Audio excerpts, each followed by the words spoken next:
एहतसाब अदालत ने 190 मिलियन पाउंड रेफरेंस का फैसला 18 दिसंबर 2024 को महफूज किया था। और इस केस में कब क्या हुआ देखते हैं इस रिपोर्ट में। 190 मिलियन पाउंड रेफरेंस, बड़े केस के बड़े फैसले का आज भी इंतजार रहा। एहतसाब अदालत ने फैसला 18 दिसंबर 2024 को महफूज किया था।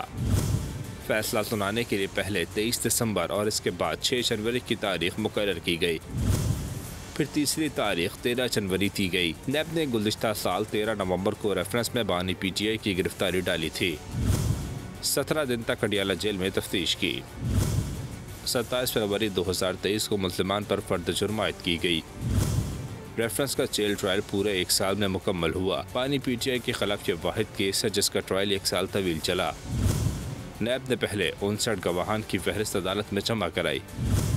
35 गवाहान के बयानात कलमबंद किए गए। साबिक प्रिंसिपल सेक्रेटरी आसम खान, परवेज खटक, जुबैदा जलाल ने बयानात दिए। अदालत ने इश्तिहारी मुल्ज़िमान की जायदादें और बैंक अकाउंट मुंजमद करने का फैसला सुनाया। सब्सक्राइब करें और बेल दबाएं ताकि कोई खबर रह न जाए।